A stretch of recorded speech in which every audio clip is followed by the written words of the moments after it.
Kami bersyukur ya Tuhan, ketika kami boleh sungguh-sungguh datang kepada Tuhan, memohon doa, memohon Tuhan melakukan keajaiban-keajaiban yang terjadi. Ya Tuhan, tapi kami sadar ya Tuhan, mujizat terbesar adalah ketika Engkau menurunkan anak-Mu yang tunggal dan memberikan kitab suci untuk kami boleh berjalan bersama dengan Tuhan. Dan kami sungguh memohon, sebentar kami akan mendengar firman-Mu yang hidup. Berkati setiap kami boleh duduk diam dengar firman Tuhan, diarahkan, ditegur, dikuatkan, sehingga kami boleh menjadi pelaku firman-Mu yang setia. Terima kasih, kami berdoa untuk setiap kami yang mendengar dan juga hamba-Mu yang berbicara. Semua untuk kemuliaan nama Tuhan. Dalam nama Tuhan Yesus kami berdoa. Amin. Silakan duduk saudara-saudara. Mari kita membuka bagian firman Tuhan dari Keluaran pasal yang ke-1. Keluaran pasal yang pertama, ayat yang pertama hingga ayat 22. Saya akan membacakan buat setiap kita. Keluaran pasal yang pertama, ayat yang pertama hingga ayat yang ke-22. Demikian pembacaan firman Tuhan. Inilah nama para anak Israel yang datang ke Mesir bersama-sama dengan Yakub. Mereka datang dengan keluarganya masing-masing. Ruben, Simeon, Lewi, dan Yehuda. Isakar, Sebulon, dan Benyamin. Dan serta Naftali, Gad, dan Asyer. Seluruh keturunan yang diperoleh Yakub berjumlah 70 jiwa. Tetapi Yusuf telah ada di Mesir. Kemudian matilah Yusuf serta semua saudara-saudaranya dan semua orang yang seangkatan dengan dia. Orang-orang Israel beranak cucu dan tak terbilang jumlahnya. Mereka bertambah banyak dan dengan dahsyat berlipat ganda, sehingga negeri itu dipenuhi mereka. Kemudian bangkitlah seorang raja baru memerintah tanah Mesir yang tidak mengenal Yusuf. Berkatalah raja itu kepada rakyatnya, bangsa Israel itu sangat banyak dan lebih besar jumlahnya daripada kita. Marilah kita bertindak dengan bijaksana terhadap mereka, supaya mereka jangan bertambah banyak lagi. Dan jika terjadi peperangan, jangan bersekutu nanti dengan musuh kita dan memerangi kita, lalu pergi dari sini.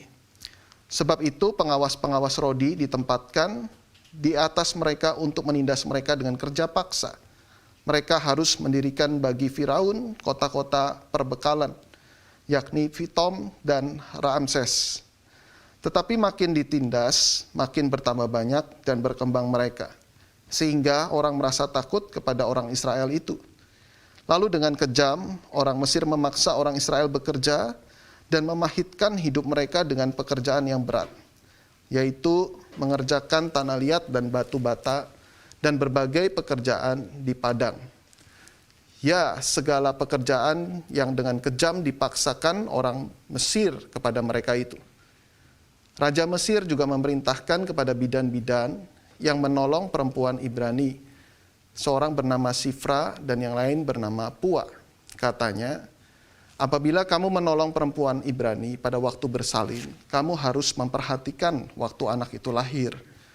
Jika anak laki-laki, kamu harus membunuhnya. Tetapi jika anak perempuan, bolehlah ia hidup. Tetapi bidan-bidan itu takut akan Allah dan tidak melakukan seperti yang dikatakan Raja Mesir kepada mereka, dan membiarkan bayi-bayi itu hidup. Lalu Raja Mesir memanggil bidan-bidan itu dan bertanya kepada mereka, mengapakah kamu berbuat demikian, membiarkan hidup bayi-bayi itu?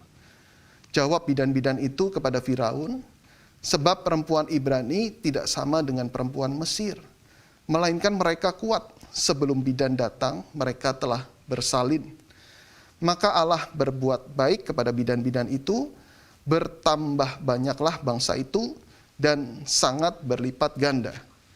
Dan karena bidan-bidan itu takut akan Allah, maka ia membuat mereka berumah tangga. Lalu Firaun memberi perintah kepada seluruh rakyatnya. Lemparkanlah segala anak laki-laki yang lahir bagi orang Ibrani ke dalam sungai Nil. Tetapi segala anak perempuan biarkanlah hidup. Demikian pembacaan firman Tuhan. Berbahagialah setiap kita yang mendengar dan juga melakukannya di dalam keseharian kita. Saudara-saudara, suatu kali seorang motivator pernah berkata, hidup itu ibarat naik perahu. Hidup itu ibarat naik perahu. Sesekali kita akan terkena goncangan karena derasnya ombak. Tapi tak mengapa, nggak usah khawatir, asal tetap mendayung dan menjaga keseimbangan, kita pasti tidak tenggelam. Sudah saya pikir ini ilustrasi yang baik, tetapi setelah saya pikir-pikir sayangnya ini hanya berlaku menjalani kehidupan yang biasa saja. Sesekali terkena goncangan. Pertanyaannya adalah bagaimana ketika kita menghadapi goncangan hidup yang bertubi-tubi, penderitaan yang tidak ada ujungnya, seperti pandemi yang terus berkelanjutan seperti ini.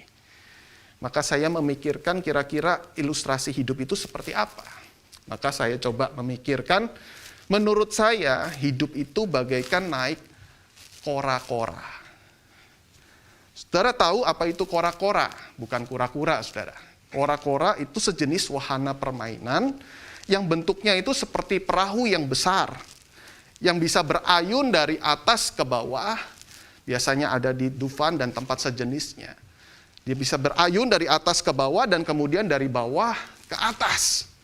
Nah, saya teringat ketika pertama kali saya naik kora-kora di Dufan bersama dengan teman-teman waktu saya remaja. Begitu antrian tiba, masuklah saya dan beberapa teman untuk duduk di barisan yang paling belakang. Kenapa kami mengambil spot di barisan paling belakang itu? Karena katanya di paling belakang itu adalah tempat yang paling merasakan sensasi ketika berayun. Lalu kemudian waktu berayun mulai. Perlahan-lahan kemudian berayun, semakin lama semakin tinggi, dan semakin lama semakin cepat. Benar saja saudara, di paling belakang itu, ketika ayunan sampai ke paling atas, kami bisa bersorak-sorai, saling meledek satu dengan yang lain. Tanda kami kegirangan di atas, kami bisa melihat ke bawah. Tetapi setelah itu, ayunan sangat kencang turun ke bawah.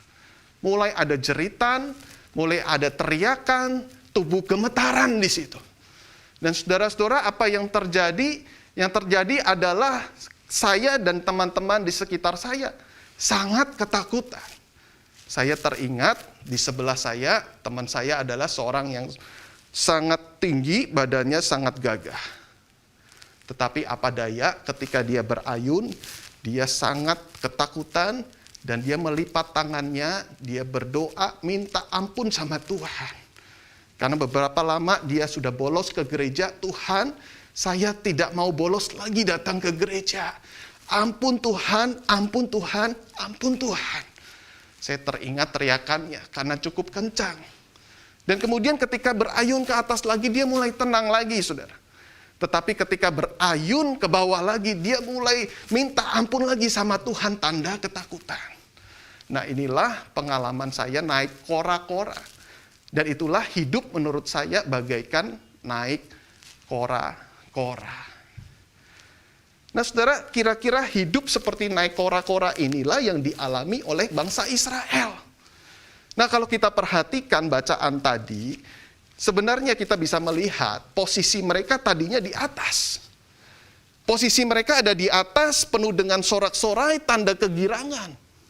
Tetapi kemudian kondisi mereka berayun turun, berganti dengan jeritan dan tangisan. Ada air mata di sekitar mereka. Nah, sekarang kita melihat sebaik apa kondisi mereka waktu mereka ada di atas.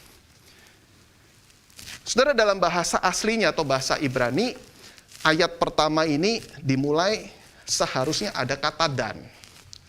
Jadi sebelum ada inilah, ada kata dan, inilah. Tetapi dalam bahasa Indonesia langsung inilah. Artinya apa? Artinya ada hubungan yang terjadi dengan peristiwa sebelumnya. Mari kita ingat kembali peristiwa sebelumnya adalah peristiwa apa? Kita tahu pemeliharaan Tuhan sangat nyata kepada Yusuf dan keluarganya. Ingat pada saat itu ada musibah kelaparan. Tetapi Tuhan beserta dengan mereka. Yusuf mampu memberikan makanan kepada saudara-saudaranya dan keluarganya. Dan bahkan bukan hanya berhenti di situ, tapi kita ingat khotbah saya waktu 2 minggu yang lalu, ada masa atau zaman keemasan Yusuf, di mana Yusuf menjadi saluran berkat bagi orang-orang Mesir. Mental mereka terangkat, kemudian mereka bisa mencukupkan kehidupan mereka. Mereka bisa membentuk budaya yang sangat hebat. Itu karena apa? Karena Tuhan memakai Yusuf dengan luar biasa. Nah kemudian Mesir menikmati berkat-berkat Allah melalui Yusuf, kemudian terjadi ledakan penduduk yang sangat dahsyat. Yang tadinya 70 orang Israel, kemudian tidak lama kemudian negeri mereka dipenuhi oleh orang-orang Israel. Misalnya ayat 7b dikatakan, mereka bertambah banyak dan dahsyat berlipat ganda, sehingga negeri itu dipenuhi oleh mereka. Saudara, bukankah ini penggenapan janji Allah kepada Abraham? Mari kita lihat Kejadian 17 ayat yang kedua. Saya akan bacakan buat setiap kita. Aku akan mengadakan perjanjian antara aku dan engkau. Dan aku akan membuat engkau sangat banyak. Bukankah janji seperti ini yang Tuhan terus pegang dan kemudian Tuhan wujudkan? Dan betul-betul terjadi. Bukan hanya mereka betul-betul menjadi sangat banyak, tetapi Tuhan juga menyertai mereka. Inilah posisi yang di atas saya maksudkan tadi. Di mana mereka hidup dengan aman, nyaman, damai, bahagia, penuh dengan kegirangan, sangat luar biasa sekali. Tetapi kondisi mereka yang di atas tadi kemudian berangsur-angsur turun dengan drastis, berayun dengan drastis karena ada raja baru yang tidak mengenal Yusuf. Dan dikatakan raja baru itu berkuasa di Mesir. Nah saudara, kondisi Israel berubah, yang tadinya makmur menjadi teraniaya. Tempat yang nyaman untuk mereka beranak pinak kini menjadi rumah perbudakan. Raja baru itu menempatkan pengawas-pengawas Rodi untuk menindas mereka dengan kerja paksa. Sangat kejam sekali. Bahkan memberikan pekerjaan-pekerjaan yang jauh lebih berat supaya apa? Hidup mereka pahit. Dan dari catatan sejarah berkata begini. Seorang pengawas Rodi biasanya melakukan perjalanan menyusuri sungai Nil untuk memeriksa budak-budaknya. Dia mengamati hasil panen, berikan gandum. Jika menjawab tidak ada, dia dipukuli dengan kejam. Dia diikat, dilemparkan ke dalam sumur dengan kepala terendam air. Istrinya terikat di hadapannya. Anak-anaknya dibelenggu. Saya percaya kondisi seperti ini betul-betul bangsa Israel pada saat itu ada di bawah dan sangat kelam. Banyak jeritan, minta tolong, ratapan, tangisan, kepedihan, dan serta ketakutan. Mengapa Firaun melakukan hal demikian? Jelas tujuannya adalah untuk mematahkan semangat orang-orang Israel. Menjadikan mereka bodoh dan menderita. Kemudian mereka menghancurkan kesehatan dan memendekkan umur mereka. Membuat mereka tawar hati, takut untuk menikah, lalu punya anak. Sehingga waktu nanti anaknya lahir, dia akan melihat ini masa depan anakmu menjadi seperti ini. Nah saudara-saudara, inilah kondisi saat mereka ada di bawah. Kontras berbeda dengan waktu mereka di atas, bukan? Tetapi pertanyaannya, apa yang Allah lakukan? Bukankah kita tahu bahwa Allah turut bekerja di dalam segala sesuatu? Kita percaya waktu di atas Allah bekerja, waktu di bawah pun Tuhan juga bekerja. Ayat 12, saudara, kita akan melihat, dikatakan di sini. Tetapi makin ditindas, makin bertambah banyak dan berkembang mereka. Sehingga orang merasa takut, atau orang Mesir merasa takut dengan orang Israel itu. Oh, sangat luar biasa. Ini cara kerja Tuhan. Kalau kita baca artikel zaman now, maka akan dikatakan begini biasanya. Ingin cepat hamil, pengen cepat punya anak, jangan capek-capek, jangan stres, dibuat happy dan enjoy. Nah, tetapi ini nggak berlaku pada orang-orang Israel pada saat itu. Mereka stres, mereka lelah, tetapi hormon reproduksinya bagus. Kondisi mereka menjadi sangat subur. Akibatnya apa? Akibatnya mereka punya anak terus. Habis melahirkan anak, tahun depan mungkin hamil lagi. Dan anak-anak yang lahir pun kuat dan sehat. Ini sangat luar biasa perlindungan Tuhan, penyertaan Tuhan di dalam kehidupan mereka. Firaun tidak menyerah.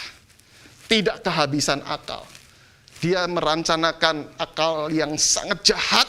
Dia meminta bidan-bidan untuk membunuh bayi laki-laki. Nah ini saudara, kenapa pakai bidan? Jelas di sini supaya bisa melakukan pembunuhan dengan diam-diam. Kalau nggak pakai bidan, langsung ketahuan, heboh satu negara. Ternyata diam-diam Allah juga bekerja. Ia membuat dua bidan, Sifra dan Pua itu memiliki hati yang takut akan Allah. Akibatnya apa? Akibatnya mereka tidak mau membunuh bayi-bayi itu. Ayat 20, ayat 21. Kita lihat bagaimana cara kerja Tuhan. Maka Allah berbuat baik kepada bidan-bidan itu. Bertambah banyaklah bangsa itu dan berlipat ganda. Jadi karena dua bidan itu menjadi wakil bidan dari wakil bidan-bidan yang lain, maka Tuhan membuat bangsa Israel itu berlipat kali ganda. Ayat 21. Dan karena bidan-bidan itu takut akan Allah, maka ia membuat mereka berumah tangga.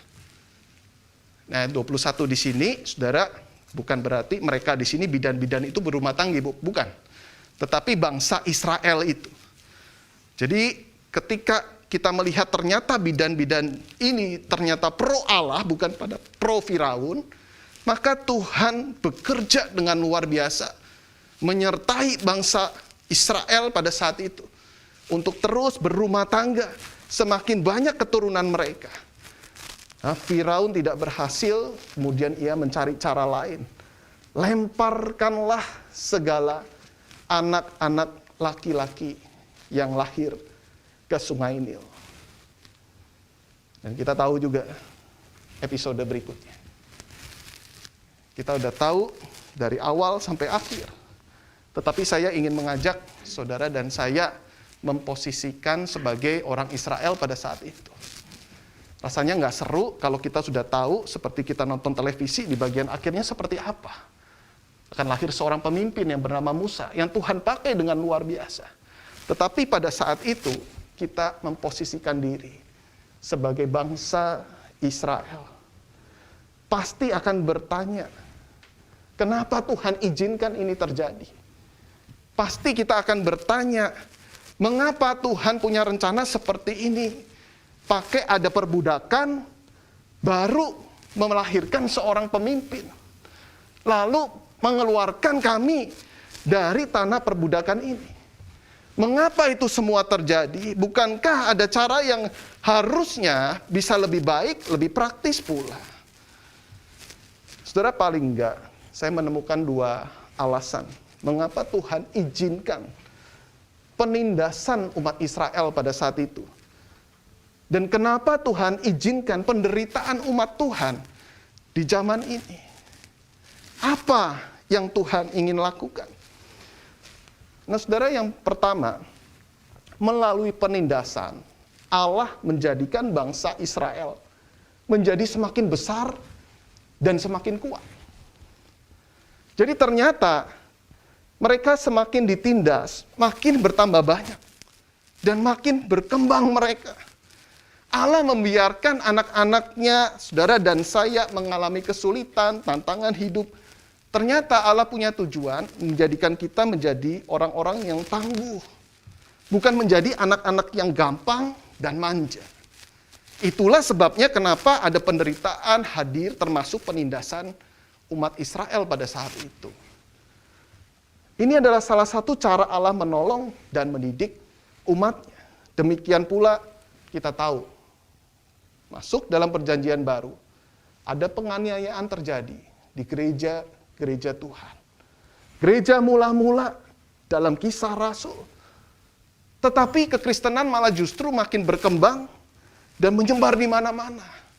Ketika ada penganiayaan ada, tetapi justru kekristenan itu makin memberikan dampak yang luar biasa. Nah, Charles Spurgeon berkomentar begini. Kemungkinan besar jika mereka dibiarkan sendiri, mereka akan dilebur dan diserap ke dalam ras Mesir. Bisa ditampilkan. Dan kehilangan identitas mereka sebagai umat Tuhan yang istimewa. Mereka puas berada di Mesir. Dan mereka cukup bersedia untuk menjadi orang-orang Mesir. Untuk sebagian besar, mereka mulai mengadopsi tahayul, penyembahan berhala, kejahatan Mesir, dan hal-hal yang seperti ini melekat pada mereka.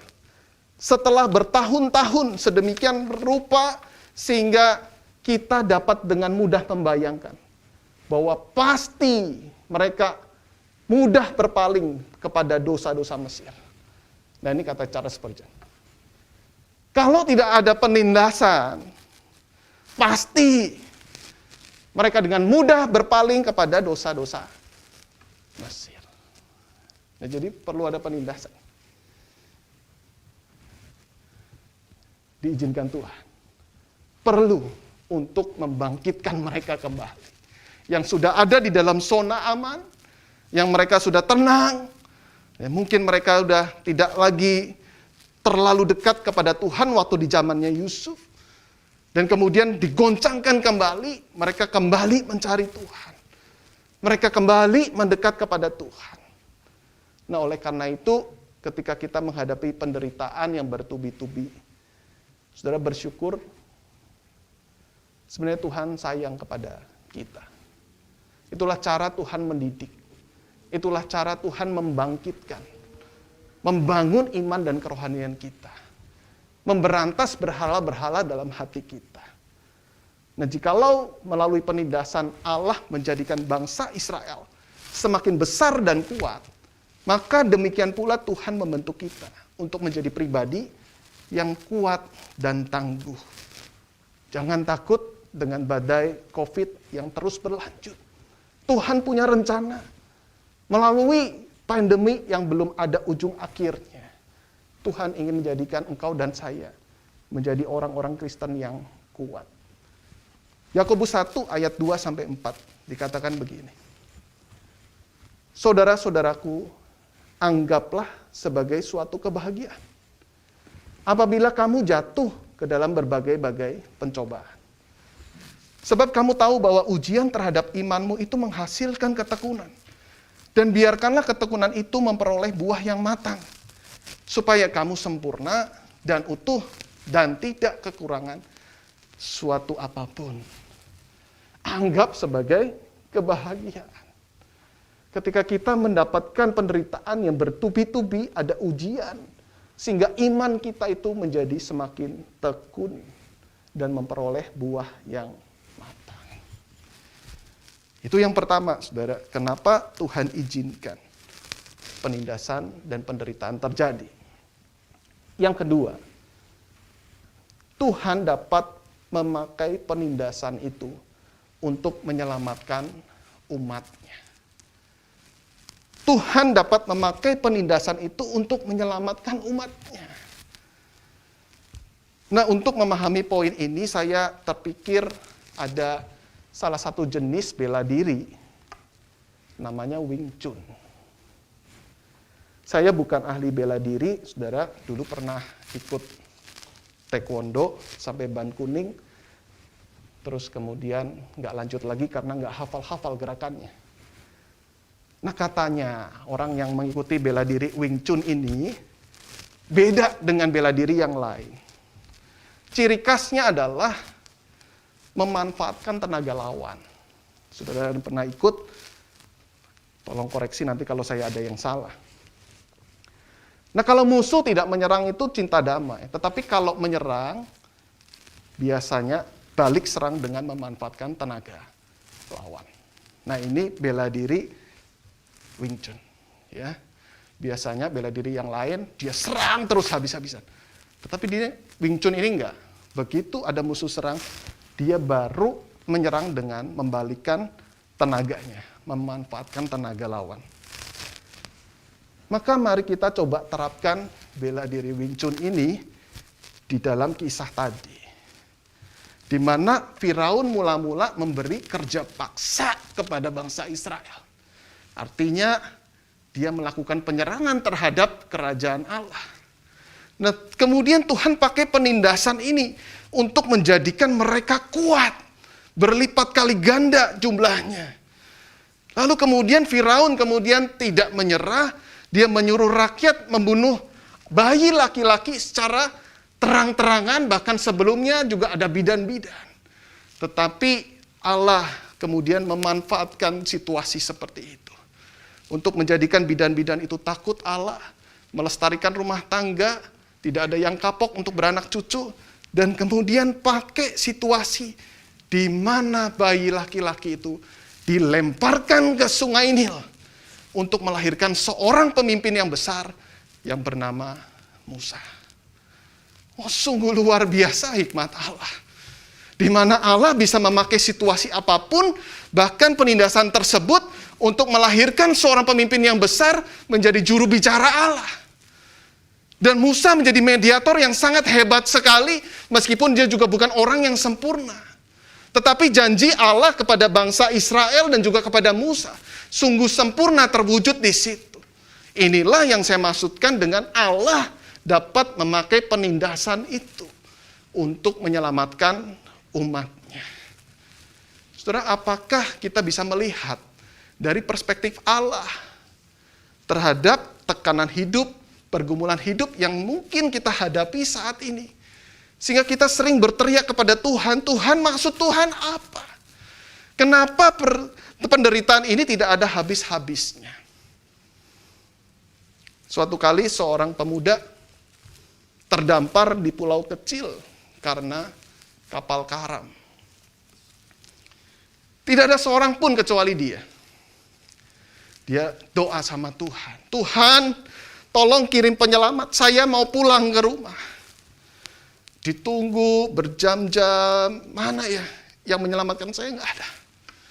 Ini cuma saya sendirian Tuhan, ini cuma saya, tolong Tuhan, lapar Tuhan. Mau beristirahat Tuhan, nggak bisa. Tidak ada orang yang datang menyelamatkan dia. Nah lalu saudara, dia kemudian terpikir untuk membuat sebuah rumah.